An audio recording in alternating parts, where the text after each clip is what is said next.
तो इस वीडियो में हम क्या करने वाले हैं, जो RWA पे यानी आज 12 जनवरी को SSCGD का जो मॉक टेस्ट आया था, फुल मॉक टेस्ट, उसमें 20 क्वेश्चन मैथ के भी आए थे। तो उसी 20 क्वेश्चन का हम यहाँ पे सोल्यूशन देखने वाले हैं, ठीक है। तो आप लोग कमेंट करके बताइएगा बाद में कि कैसा रहा। तो चलिए हम लोग शुरू करते हैं बिना टाइम बर्बाद किए। तो हमारा पहला प्रश्न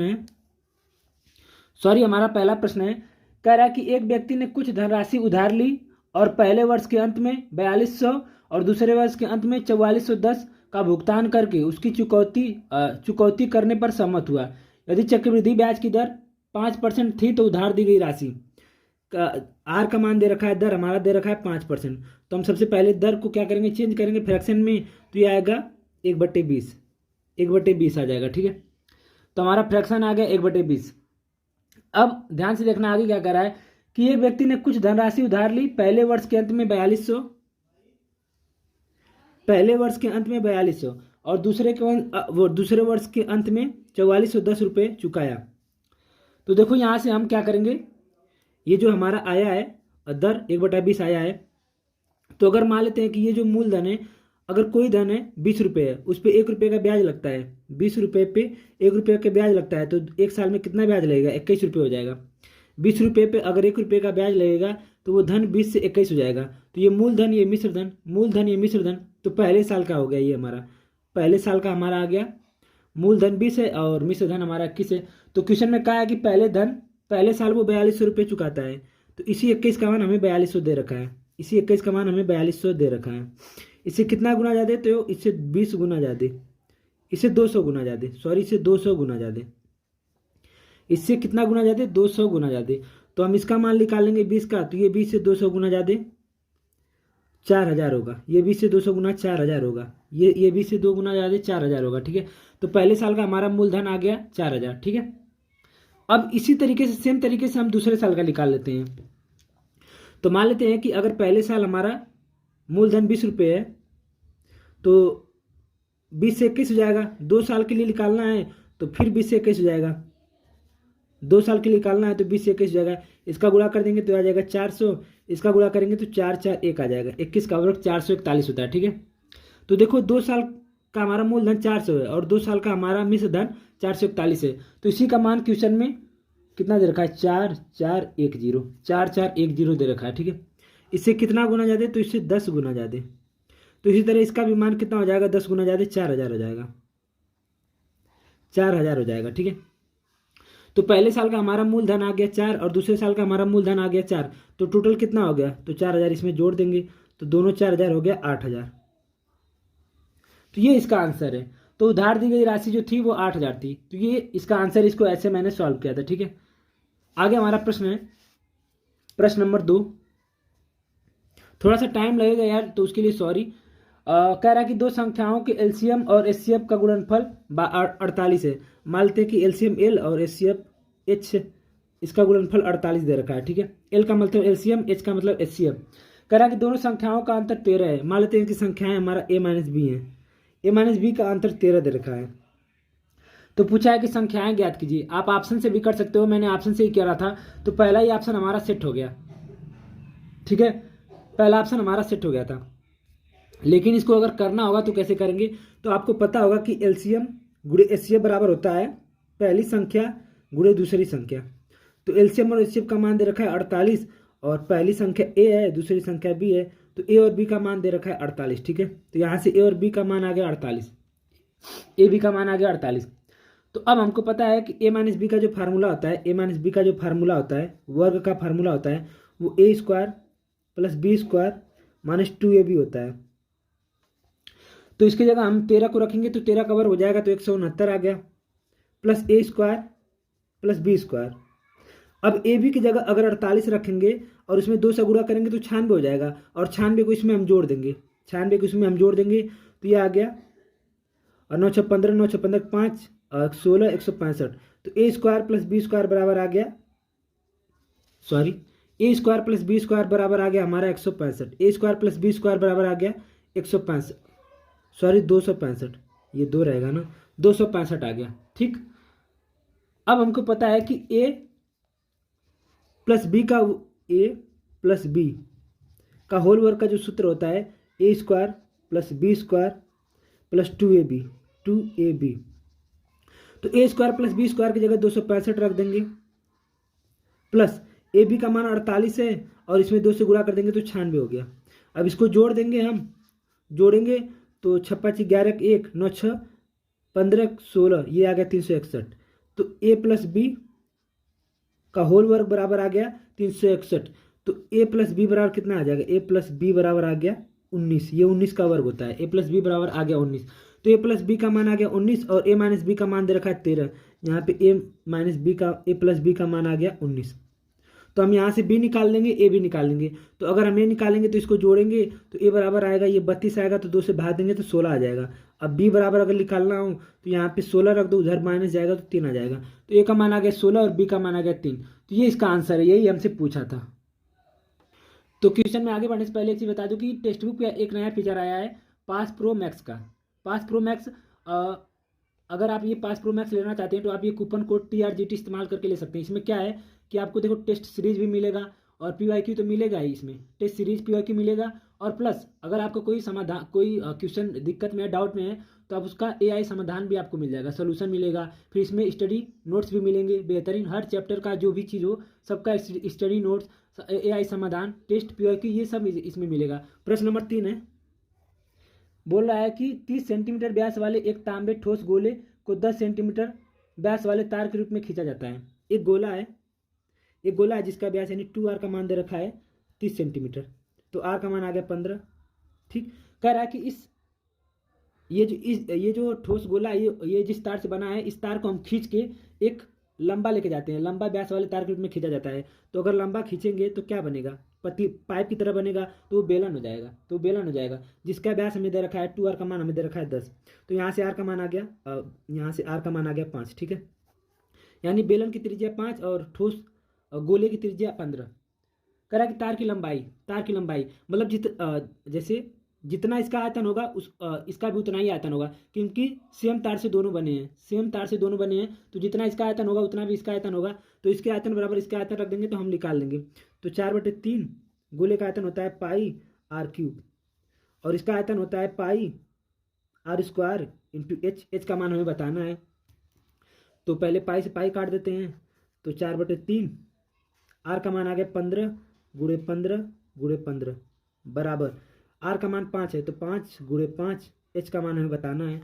h का मान यानी लंबाई, वही ऊंचाई हमें बताना है। ठीक है, तो काट देंगे। तो 3×5 = 15, 5 से 5 कट गया, फिर 5 से 15, फिर 4 से 12 और 12 × 15 करेंगे तो h का मान आ गया 180। ये इसका आंसर आ गया, उसकी लंबाई आ गई 180। ठीक है, आगे हमारा प्रश्न है प्रश्न नंबर 4। देखो प्रश्न में बस कैलकुलेशन है, थोड़ा सा टाइम लेगा, कुछ है नहीं। कह रहा कि 55 किलोमीटर की औसत गति से ट्रेन द्वारा 550 किलोमीटर, टोटल 4 दूरियां दे रखी हैं और समय दे रखा है। तो हमें क्या करना है, कुल दूरी और कुल समय निकालना है, तो हमारा औसत निकल जाएगा।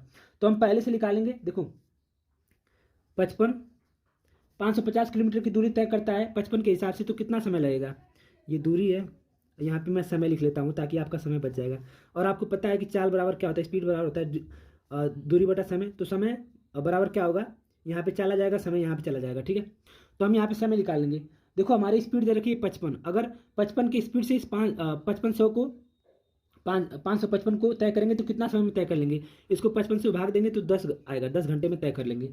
उसके बाद क्या है कि 4500 की दूरी, उसके बाद क्या है कि 4500 की दूरी, 4500 की दूरी तय करता है 500 की स्पीड से, 500 की स्पीड से। तो इसको अगर 500 से भाग देंगे तो 9 घंटे में तय कर लेगा। उसके बाद कह रहा है कि 400 किलोमीटर की दूरी, कह रहा है कि 400 किलोमीटर की दूरी 25 के हिसाब से तय करता है। तो 400 को अगर हम 25 से भाग देंगे तो 16 आएगा, यानी 16 घंटे लगेगा। ठीक, आगे कह रहा है कि 55 किलोमीटर की दूरी, 55 किलोमीटर की दूरी तय करता है 35 की स्पीड से। तो 55 भागे अगर हम 35 करेंगे, 35 तो 11/7 आएगा, 11/7 आएगा। तो 11/7 टाइम आ गया, तो हमारा टाइम आ गया 11/7, 11/7। तो हम इस टाइम को जोड़ लेंगे। तो पहले इसको जोड़ लेते हैं, तो इसको जोड़ेंगे हम लोग। तो 9 × 15 के 5 35, 35 प्लस 11/7, 11/7। तो 7 × 5 = 35 के 5, 7 × 3 = 21, 24 प्लस 11/7। तो ये हमारा टोटल समय आ गया 6 5 256। टोटल समय आ गया 256/7। टोटल टाइम आ गया 256/7। टोटल दूरी हम यहाँ से निकाल लेते हैं। तो 5 5 5 10 की 0, 5 5 10 10 14 15 5, ये आ गया 5, ठीक है। 5505, 5505। तो हमसे पूछा है पूरी यात्रा की औसत गति। औसत गति जो एवरेज स्पीड होती है वो होता है टोटल समय, कुल दूरी, यानी कुल दूरी हमारा है 5505 और टोटल समय हमारा 256 गुणे 7, 256 नीचे रहेगा तो वो गुणे में हो जाएगा। तो बस इसको सॉल्व करेंगे तो हमारा आंसर आ जाएगा। तो अब हम देख रहे हैं कि केवल एक ही ऑप्शन में नीचे 256 है, तो वही वाला हमारा सही हो जाएगा। 150 सहित 135/256। ये करने की भी जरूरत नहीं है क्योंकि केवल एक ही ऑप्शन में हमारा 256 नीचे दे रखा है, ठीक है। तो ये इसका आंसर है। आगे हमारा प्रश्न नंबर 5 आपको समझ में नहीं आया होगा, लेकिन ये बेहद आसान प्रश्न है। आपको बताता हूँ कैसे। कह रहा है कि 8.3 मीटर लंबे एक ऊर्ध्वाधर खंभे की छाया 4.15 मीटर लंबी है। उस पेड़ की ऊंचाई ज्ञात कीजिए जिसकी समान परिस्थिति में 40 मीटर लंबी छाया है। कह रहा है कि एक ऊर्ध्वाधर खंभा है, एक ऊर्ध्वाधर खंभा है जिसकी लंबाई 8.3 मीटर है और इसकी छाया 4.15 बनती है, इसकी छाया 4.15 बनती है। तो कह रहा है कि पेड़ की ऊंचाई ज्ञात कीजिए जिसकी समान परिस्थिति में, जैसे जिस स्थिति में इसकी छाया 4.15 बन रही है, उसी स्थिति में एक पेड़ है उसका भी छाया 40 मीटर बन रहा है। तो इसको कैसे मैंने सॉल्व किया था, थोड़ा सा समझने में टाइम लगा, फिर मैंने ऐसे लिखा इसको कि खंभे की लंबाई बटे खंभे का छाया, खंभे का छाया, खंभे का छाया, खंभे का छाया बराबर पेड़ की लंबाई, ऊपर पेड़ की लंबाई बटे पेड़ की छाया। अब जो क्वेश्चन में दे रखा है वो हम रख लेते हैं। पेड़ की लंबाई दे रखा है 8.3, ठीक, और पेड़ की छाया दे रखा है 4.15 बराबर पेड़ की लंबाई हमको पता नहीं है तो लंबाई हम लिख लेते हैं, पेड़ की लंबाई मान लेते हैं L, और पेड़ का जो छाया है वो 40 मीटर है। बस अब हमें यहाँ से L का मान निकालना है, बस हमारा आंसर सॉल्व हो गया। अगर हम यहाँ से 2 दशमलव हटाएंगे तो यहाँ 2 जीरो बढ़ जाएगा, ठीक है, सॉरी 2 जीरो बढ़ जाएगा, तो ये 5 बार जा रहा है। अब 5 से 15, 5 40, ठीक है, और ये 5 दूना 10, 5 दूना 10, तो L का मान आ गया यहाँ से, सॉरी एक ही जीरो रहेगा, L का मान आ गया 80, 40 गुणे 2, L का मान आ गया 80, ठीक है। तो ये इसका आंसर है, ऐसे ही करना था, बाकी इसमें कुछ नहीं था। आगे हमारा प्रश्न है प्रश्न नंबर 6। बोल रहा है कि यदि अंकित मूल्य क्रय मूल्य से 75% अधिक है, तो मान लेते हैं कि क्रय मूल्य हमारा 100 है, क्रय मूल्य हमारा यानी सीपी हमारा 100 है, तो एमपी यानी अंकित मूल्य 75% अधिक है, तो इसे 75% अधिक यानी 175 हो गया, ठीक। अब आगे प्रश्न में कह रहा है कि अंकित मूल्य 40% की छूट दी जाती है।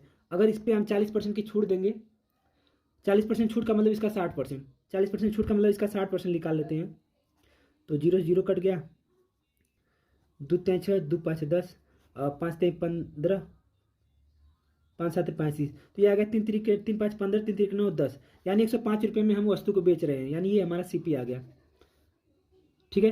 कह रहा है कि क्रय मूल्य पर जो अंकित मूल्य है वो क्रय मूल्य का 75% अधिक है। तो क्रय मूल्य मान लिया हमने 100, तो अंकित मूल्य हो गया 175। अब कह रहा है कि अंकित मूल्य पर 40% की छूट, 40% की छूट का मतलब कि 60%, मतलब इसका 60% केवल, तो 60% हमने निकाल लिया तो आ गया 105। तो अंकित मूल्य हमारा 100 और एसपी हमारा है 105, तो कितने का लाभ हो रहा है, 5% का, बस हमारा आंसर आ गया। आगे हमारा प्रश्न है, यहाँ पे जो इतना बड़ा आपको दिख रहा है इसमें कुछ नहीं करना है, बस एक फार्मूला लगाना है। प्रश्न नंबर 7 में मैं क्वेश्चन यहाँ पे लिख नहीं रहा हूँ, बस देखो क्या करना है। यहाँ पे ए क्यू प्लस बी क्यू का इसका फार्मूला होता है ए क्यू, एक क्वेश्चन में ए प्लस बी, सॉरी एक क्वेश्चन में ए प्लस बी, दूसरे क्वेश्चन में A square minus A B plus B square. तो नीचे देखो अगर हम मान लें कि ए बराबर, अगर हम मान लें 0.061, अगर हम बी बराबर मान लें 0.031, तो ये एक ही जगह रखेंगे तो ऊपर हमारा ए क्यू बन जाएगा और बी क्यू बन जाएगा, और नीचे हमारा ये बन जाएगा। तो ऊपर अगर हम तोड़ेंगे तो ये आएगा और नीचे से कट जाएगा, नीचे जो दे रखा है A square minus A B plus B square, तो नीचे ये कट जाएगा, ठीक है। तो ऊपर केवल बचेगा ए प्लस बी, तो बस इसको जोड़ देंगे तो हमारा आंसर आ जाएगा 2.3690, तो 0.092, यही इसका आंसर हो जाएगा। आगे हमारा प्रश्न है प्रश्न नंबर 8। यदि चाय की कीमत 28% बढ़ जाती है तो इसकी खपत को कितने प्रतिशत कम किया जाना चाहिए ताकि इस पर खर्च अपरिवर्तित रहे। तो मैंने आपको बोला था कि खर्च क्या होता है, खर्च क्या होता है, खर्च होता है मूल्य गुणे खपत, मूल्य गुणे खपत, खर्च जो होता है मूल्य गुणे खपत। कैसे मैं बताऊं, जैसे एक आम का दाम 5 रुपये है और मैं 2 रुपये खाता हूं, अगर सॉरी एक आम का दाम 5 रुपये, अगर मैं 2 आम खाता हूं तो खर्च हमारा कितना होगा, 10 होगा। एक आम का दाम 5 रुपये है, अगर मैं 2 आम खाता हूँ तो 10 रुपये में मेरे पास से खर्च हो जाएगा। बस यही मैं बताना चाहता हूँ कि देखो मूल्य जो है वो कितना बढ़ रहा है, मूल्य की कीमत बढ़ जाती है। मूल्य जो है 100 से 128 हो जाता है, 28% की वृद्धि 128 हो जाता है। तो खपत इसका अनुपाती होता है, तो खपत क्या हो जाएगा, तो खपत जो है वो 128 हो जाएगा। खपत का अगर हमें अनुपात निकालना हो तो 128 100 हो जाएगा, 128 अनुपात 100 होगा, क्योंकि ये इसका गुणा है। तो बस यहाँ से हमारा क्वेश्चन सॉल्व हो गया। तो अगर खपत 128 है और अब 100 हो गया है, तो कितने की कमी करें, कितने की कमी किया जाए ताकि खर्च अपरिवर्तित रहे, कितने की कमी किया जाए ताकि खर्च अपरिवर्तित रहे। तो 128 पे 28 का कमी किया जाएगा, कितने की कमी किया जाएगा, 128। तो 28 पे, सॉरी 128 पे 28 की कमी गुणे 100। बस इसे सॉल्व करेंगे हमारा तो 21.8 कुछ आएगा। मैंने सॉल्व किया था तो 21.8 समथिंग कुछ आ रहा था। तो ओवरऑल मान लेंगे 22%, ओवरऑल मान लेंगे 22%, तो ये इसका आंसर हो जाएगा। आप सॉल्व करके इसको देख सकते हैं। ठीक है, आगे हमारा प्रश्न है, प्रश्न नंबर 9 है। 9 में कोई दम नहीं है भाई, बताता हूँ। कह रहा है कि 4 पुरुष या 8 महिलाएं किसी कार्य को 12 दिन में करेंगे। तो देखो यहाँ पे या कर दिया, आ कर दिया या कर दिया गया, तो आप समझ जाना कि बराबर करना है। तो 4 मेल किसी काम को 12 दिन में करते हैं और इसी काम को 8 महिलाएं यानी 8 वुमेन 12 दिन में करती हैं, तो इनको बराबर कर देना है। अब यहाँ से हम मैन और वुमेन का रेशियो निकालेंगे, मैन और वुमेन का रेशियो निकालेंगे। तो 12 से 12 कट गया, 12 से 12 कट गया, तो मैन बटे वुमेन को इधर लेके आएंगे तो ये उधर चला जाएगा, तो 8/4 हो जाएगा। तो ये आ जाएगा 4 दूना 8, 4 एकम 4। ठीक है, तो ये आ गया 2:1, यानी मैन का जो क्षमता है वो 2 है और वुमेन की जो क्षमता है वो 1 है। ठीक है, तो इनका अनुपात आ गया 2:1। अब हम टोटल काम निकाल लेते हैं। तो टोटल काम चाहे तो हम यहाँ से निकाल सकते हैं, चाहे तो यहाँ से निकाल सकते हैं, दोनों जगह से हमारा सेम ही आएगा। तो हम यहीं से निकाल लेते हैं। तो टोटल काम हमारा 4m गुणे 12, तो टोटल काम हम निकाल लेंगे। तो एक आदमी एक दिन में 2 काम करता है, तो 4 गुणे 2 गुणे 12, तो टोटल काम हमारा आ गया 4 दूना 8, 12 8 96, टोटल काम आ गया हमारा 96। ठीक है, टोटल काम हमारा आ गया 96। अब आगे कह रहा है कि तो 9 पुरुष और 6 महिलाएं, तो 9 पुरुष यानी कि 9 मेल प्लस 6 वुमेन उसी कार्य को कितने दिन में करेंगे। तो हम पहले यहाँ पे निकाल लेते हैं। देखो एक पुरुष एक दिन में 2 काम करता है, तो 9 दूना 18 प्लस एक महिला एक दिन में 1 काम करती है, तो 6 महिलाएं, तो 6 गुणे 1 यानी 6, तो ये आ गया 24। तो ये दोनों मिलकर एक दिन में 24 काम करते हैं। टोटल काम है हमारा 96, तो 24 से भाग देंगे तो 24 चौक को 96, यानी 4 दिन में 9 आदमी और 6 महिलाएं मिलकर उस काम को खत्म कर देंगी। ठीक, आई होप कि समझा पाया हूँ। प्रश्न नंबर हमारा 10 है भाई, थोड़ा सा लंबा हो जाएगा वीडियो, माफ कर देना, क्या ही करूँ, कितनी जल्दी करूँ। कह रहा कि एक 210 मीटर लंबी ट्रेन है, एक ट्रेन है जिसकी लंबाई 210 मीटर है, उसकी स्पीड है 97 किलोमीटर प्रति घंटा। ठीक, कह रहा है कि एक ट्रेन है जिसकी स्पीड है 210 मीटर लंबी, एक ट्रेन 97 किलोमीटर प्रति घंटा की चाल से चल रही है, 79 किलोमीटर प्रति घंटा की चाल से उसी दिशा में एक और ट्रेन है इसी दिशा में, वो भी जा रही है, इसकी स्पीड है 79 किलोमीटर प्रति घंटा जो 240 मीटर लंबी है। कह रहा है कि 79 किलोमीटर प्रति घंटा की चाल से उसी दिशा में चल रही 240 मीटर लंबी दूसरी ट्रेन के पीछे से आने और उसे पूरी तरह से पार करने में कितना समय लगेगी। कह रहा है कि ये ट्रेन है, पहले ये ट्रेन आगे आगे जा रही है, ये ट्रेन, और ये ट्रेन भी पीछे से आ रही है, पीछे से आ रही है। कह रही है कि इस ट्रेन को पार करने में टोटल कितना समय लगेगा। तो इसका एक सिंपल सा तरीका होता है कि जब 2 ट्रेनें एक ही दिशा में जाएंगी तो उनकी जो स्पीड है, उनकी जो चाल है वो माइनस हो जाएंगी, तो उनकी चाल जो है माइनस हो जाएगा और दूरी टोटल जुड़ जाएगा।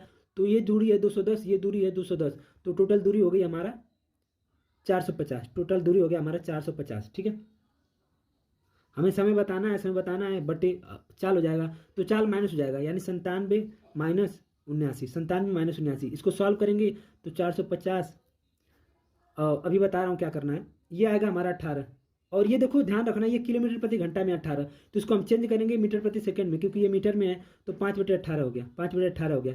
तो 18 से 18 कट गया, 5 से 45 को काटेंगे तो आ गया 90, तो ये इसका आंसर है 90। ठीक है, आगे हमारा प्रश्न है भाई, देखो ध्यान से देखना, प्रश्न नंबर 11, मैं इसको कई बार बता चुका हूं आप लोगों को। कह रहा कि निम्न में से कौन सा सबसे छोटा अनुपात है। तो 17:25 यानी 17/25। आगे दे रखा है 21/25, 21:25 का मतलब 21/25, फिर 15/20, 15/20, फिर 7:21 का मतलब 7/21। ठीक है, कह रहा है कि इसमें सबसे छोटा बताना है। तो सबसे छोटा और सबसे बड़ा निकालने का मैंने एक तरीका बताया था कि ऊपर 2 2 जीरो बढ़ा लो, ऊपर 2 2 जीरो बढ़ा लो। ठीक है, 2 2 जीरो बढ़ा लो। अब इस नीचे वाले से भाग दो, तो 25 चौक को 100, 17 चौक को 68, 25 चौक को 100, 4 कम 4, 4 4 दूना 8, 84, 20 500 75। इससे भाग देंगे तो 21 तिहाई 63, फिर 7 बजेगा, 21 तिहाई 63, लगभग 33 बार जाएगा। तो इसके हिसाब से सबसे छोटा कौन है? इसके हिसाब से सबसे छोटा 33 है, यानी कि 7/21। ये वाला जो अनुपात है 7/21, ये सबसे छोटा होगा। ठीक है, तो इसका आंसर आ गया 7/21। आगे हमारा प्रश्न है प्रश्न नंबर 12। कह रहा कि एक स्कूल में 45% कर्मचारी महिला हैं। जो महिला है यानी कि फीमेल है वो 45% है, तो मेल कितने हो जाएंगे? 55%। ठीक है, 55% हो जाएंगे। तो इनका हम अनुपात निकाल लेते हैं। तो 5 9 45 और अनुपाती 11। ठीक है, फीमेल और मेल का अनुपात आ गया 9:11। आगे कह रहा है कि 80% महिलाएं कर्मचारी, 45% में से 80% महिलाएं और 55% पुरुष में से 60% पुरुष कर्मचारी स्नातकोत्तर हैं। तो स्कूल में गैर स्नातकोत्तर की संख्या बतानी है। मतलब टोटल 80% महिलाएं स्नातकोत्तर हैं, 60% पुरुष स्नातकोत्तर हैं। तो हमें बताना है कि कितने लोग स्नातकोत्तर नहीं है। तो हम सबसे पहले निकाल लेते हैं कि कितने लोग स्नातकोत्तर हैं महिला और पुरुष को मिला के। तो हम यहाँ पे एलिगेशन लगाएंगे। ठीक है, तो बीच वाला हमें बताना है कि कितने लोग स्नातकोत्तर हैं, और इसका महिला और मेल का, पुरुष का जो अनुपात है वो 9:5 है, 9:11 है। ठीक है, तो इनका एग्जैक्ट वैल्यू निकालना होगा। अगर 9:11 का, तो हम कैसे निकालते हैं? मैंने कहा था कि इनके बीच का गैप देखेंगे। तो इनके बीच का गैप देखेंगे 20 है, और इनको जोड़ के इसी को बांट देंगे। तो इनको जोड़ेंगे तो आएगा 20। तो 20 का मान 20 दे रखा है, यानी एक इसे 1 गुना ज़्यादा, तो इसका मान भी 11 ही होगा, इसका भी मान 9 ही होगा, कुछ भी चेंज नहीं होगा। तो मैंने बताया था कि यहाँ पे जो नंबर होता है वो एक नंबर से छोटा होता है, इससे छोटा होगा, इससे बड़ा होगा, इससे छोटा होगा 80 से, इससे छोटा से बड़ा होगा।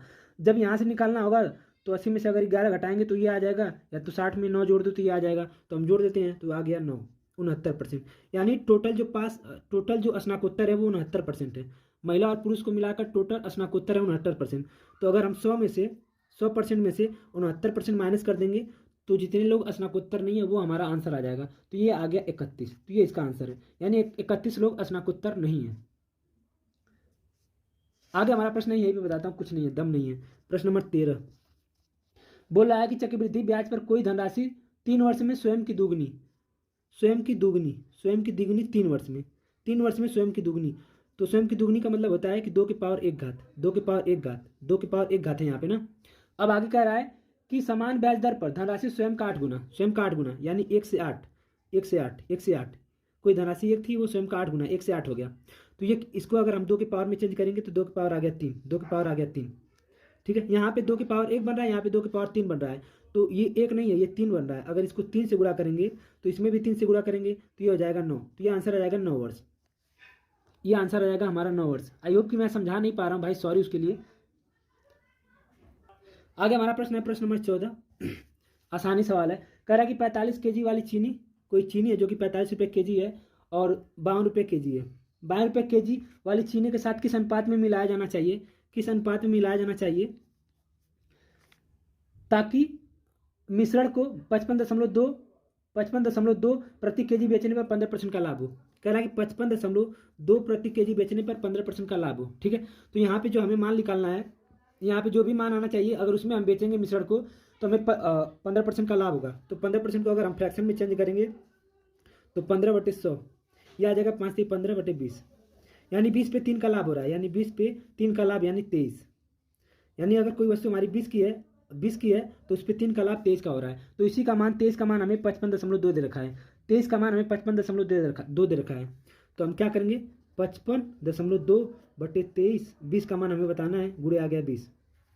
तो ये 0 से दशमलव हट गया, तो 23 दूना 46, 9, 23 चौक को 92, तो 24 दूना 48, 24 दूना 48, तो ये आ गया 48, ये आ गया 48। ठीक है, तो इसका यहाँ पे मान आ गया 48। मतलब अगर हम 45 रुपये केजी वाली और 52 रुपये केजी वाली को अगर हम 45 रुपये इन दोनों मिश्रण को बेचते हैं तो हमें अगर हम 55 रुपये में बेचते हैं तो हमें 15% का लाभ हो रहा है। ठीक है, तो हमने इसका मान निकाल लिया कि अगर हमें 15% का लाभ नहीं होता तो इतने में बेचते। ठीक है, तो बस यहाँ से हम निकाल लेंगे, इसको माइनस करेंगे तो आएगा 4, इसको इसमें से माइनस करेंगे तो आएगा, और यहाँ से 3 आएगा, तो 4:3 आ गया। ये इसका आंसर है। आगे हमारा प्रश्न है प्रश्न नंबर 15। प्रश्न बोल रहा है कि एक आयताकार खेत की एक भुजा, ये आयताकार खेत है, इसकी एक भुजा 39 सेंटीमीटर दे रखी है। मान लेते हैं कि ये 39 सेंटीमीटर दे रखी है और इसका विकर्ण 89 है, इसका विकर्ण 89 है। तो हमें क्षेत्रफल बताना, तो सबसे पहले हम इसका मान निकालेंगे, दूसरी भुजा का मान निकालेंगे। तो मान लेते हैं कि दूसरी भुजा x है, तो हमको पता है कि विकर्ण बराबर होता है पहली ये वाली भुजा और ये वाली भुजा का वर्ग। तो यहाँ से विकर्ण बराबर क्या हो जाएगा, 89 का वर्ग बराबर x स्क्वायर प्लस 39 का वर्ग। ठीक है, तो देखो यहाँ पे एक चीज़ है कि अगर आपको 89 का वर्ग नहीं पता है या 39 का वर्ग नहीं पता है, तो यहाँ पे एक तरीका आपको पता होना चाहिए कि आप एक झटके में यानी कुछ ही सेकंड में 89 का वर्ग निकाल लो। तो मैं यहाँ पे दिखाता हूँ 89 का वर्ग निकाल के। पहले क्या करूँगा, 8 का वर्ग करूँगा तो 64 आ गया, 9 का वर्ग करूँगा तो 81 आ गया। अब 8 गुणे 9 करूँगा तो 72 आ गया, 72 में 2 का गुणा करूँगा तो 2 दूना 4, 2 7 14, 144 आ गया। 144 इसमें जोड़ दूंगा, एक अंक छोड़ के, तो 144 जोड़ दो, ये 1 4 4 12 2, ये 9 7, तो आ गया 7921। ये 89 का वर्ग आ गया प्लस सॉरी बराबर x स्क्वायर प्लस। इसी तरह 39 का अगर वर्ग निकालना हो मुझे, 39 का तो मैं ऐसे निकालूंगा, 3 3 9, 39 का वर्ग 3 3 9 और इसका 9 81, 9 3 27 दूना 54, इसमें जोड़ दूंगा, एक अंक छोड़ के, तो 1 8 4 12 के 2, 9 5 14 15, 15 21 आ गया, 15 21 आ गया, 15 21 आ गया। ठीक है, अब इस 15 21 को इधर लेके जाऊंगा तो इसमें से माइनस हो जाएगा, तो 15 21 इसमें से माइनस हो जाएगा, तो 0 0 4 6 64 आ गया। तो x स्क्वायर बराबर आ गया हमारा 64। तो x का मान यहाँ से आ जाएगा 80, क्योंकि ये 64 80 का वर्ग है।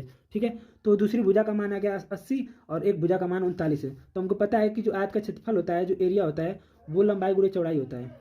तो 39 गुणे 80, 39 गुणे 80, तो बस गुणा कर दो भाई, 9 8 72 के 2, 8 6 24 7 31, ये आ गया हमारा 3120। 3120 ये इसका आंसर है। एक प्रश्न है जो कि बेहद आसान है, कुछ नहीं है। कह रहा है कि ए किसी कार्य को 8 दिनों में करता है, बी उसी कार्य को 12 दिनों में करता है। तो हम पहले क्या करेंगे, एक ऐसा नंबर लेंगे जो दोनों से कट जाए, तो वो नंबर है 24। तो अगर टोटल काम है हमारा 24, तो ए अगर 8 दिन में करता है तो हर दिन कितना काम करता होगा, 8 तरीके 24 3 काम, ये करता होगा 12 दूना 24 2 काम। ठीक है, 8 एक दिन में 3 काम करता है और ए एक दिन में 3 काम करता है, बी एक दिन में 2 काम करता है। कह रहा है कि यदि वे दोनों मिलकर 3 दिन तक काम करते हैं, 3 दिन तक काम करते हैं, तो ये एक दिन में 3 काम, ये एक दिन में 2 काम, तो दोनों एक दिन में कितना काम करेंगे, 5 काम। और इन्होंने काम किया कितना दिन, 3 दिन, तो टोटल काम इन्होंने कर लिया 15। तो 24 में से 15 काम तो इन्होंने खत्म कर दिया, तो बचा कितना काम, 9। बचा कितना काम, 9। तो कह रहा है तो कितना हिस्सा बचा, कितना हिस्सा बचा। ठीक है, तो 9/24, मतलब 24 में से 9 काम बच गया, तो 3 से काट देंगे, 3 3 9, 3 8 24, आ गया 3/8। ये इसका आंसर है। आगे हमारा प्रश्न है 17। ये इस टाइप का सवाल कई बार आ चुका है, मेरे हिसाब से आपसे गलत नहीं होना चाहिए। उधार ली गई एक निश्चित धनराशि साधारण ब्याज की दर से 2 साल में 1200, 4 साल में 1600, 4 साल में 1600 और 2 साल में 1200, 4 साल में 1600, 2 साल में 1200। ठीक है, तो हम यहाँ से देख रहे हैं कि ये 4 साल का है, ये 2 साल का है, तो हम अगर इसको माइनस कर देंगे तो 2 साल का निकल के आ जाएगा, 2 साल निकल के आएगा तो 400, यानी जो 2 साल का ब्याज लगता है वो 400 लगता है। तो हम यहाँ से 1 साल का निकालेंगे तो 2 से भाग देंगे तो 200 आ गया। 1 साल का ब्याज आ गया हमारा 200, 1 साल का ब्याज आ गया हमारा 200। तो देखो ये 4 साल का है, ये 1 साल का, तो अगर हम 4 साल का निकालें तो 4 साल का आएगा 800, 4 साल का आएगा 800। तो अगर इस 1600 में से अगर हम 800 माइनस कर देते हैं, अगर इस 1600 में से 800 माइनस कर देते हैं, यानी 4 साल का अगर हम माइनस कर लेते हैं, 16 में से 800 माइनस करेंगे अगर 4 साल का, तो ये आएगा 1200। तो ये जो 1200 आया है, ये हमारा मूलधन आ गया, ये हमारा मूलधन आ गया। ठीक है, तो हमसे दर पूछा है, तो 1200 पे हर साल कितना ब्याज लग रहा है, हर साल 200 ब्याज लग रहा है, गुणे 100, तो 0 से 0 कट गया, 4 5 20, 4 3 12, सॉरी यार, यहाँ पे मैंने गलती कर दिया। अगर हम 16 में से 800 माइनस करेंगे तो 800 आएगा ना, 800 आएगा, तो ये गलती कर दिया। तो हमारा मूलधन आ गया 800, तो 800 मूलधन आ गया। हर साल कितना ब्याज लग रहा है, 200 का, परसेंटेज के लिए 100 से गुणा, सॉरी, तो 2 चौक को 800, ये आ गया 25%, इसका आंसर आ गया 25%। सॉरी यहाँ पे मिस्टेक हो गया था, 16 में से 800 माइनस करेंगे तो यहाँ पे 1200 नहीं 800 बचेगा। ठीक है, आगे हमारा प्रश्न है प्रश्न नंबर 18। देखो ये प्रश्न सोल्यूशन में कैसे कराया था, आप लोगों ने कैसे कराया मुझे नहीं पता, लेकिन मैंने कैसे कराया थोड़ा सा आप ध्यान से देखना। कह रहा है कि समूह में कुछ लोगों का औसत भार 66 किग्रा है, कुछ लोगों का औसत भार 66 किग्रा, हमें नहीं पता कितने लोग हैं, उनका औसत भार 66 किग्रा है। कह रहा है कि जब 57.4, कह रहा है कि 57.4 और 63.6, 63.6 वजन वाले 2 लोगों ने समूह छोड़ दिया और 65 और 65 किलोग्राम, 78.8 किलोग्राम, 78.8 किलोग्राम और 67.2 किलोग्राम। 67.2 किलोग्राम वजन वाले तीन लोग समूह में शामिल हुए, तो औसत वजन में 1.5 की वृद्धि हुई। तो औसत वजन में 1.5 की वृद्धि हुई। ठीक है, तो देखो कुछ नहीं है, सवाल आसान है। हम क्या करेंगे, पहले इनको जोड़ लेते हैं। ये जो दो लोग छोड़ के जाते हैं इनका टोटल वजन निकालेंगे, तो 6 4 10, 7 3 10 की 11 की 1, 6 5 11 1 12, 1 12। ठीक है, ये आ गया 121। मतलब दो लोग जो छोड़ के गए गए हैं ग्रुप को, वो उनका वजन 121 था। और तीन लोग जो आए हैं उनका वजन जोड़ लेते हैं, तो 8 2 10 की 0, 8 7 15, 15 5 20 की 21, 36 18, 18 2 21 22।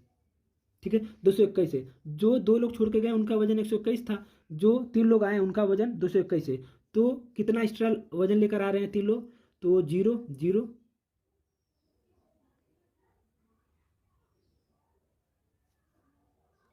सॉरी यहाँ पे एक रहेगा, जोड़ने में गलती हो गई, यहाँ पे 211 ही रहेगा, तो 90।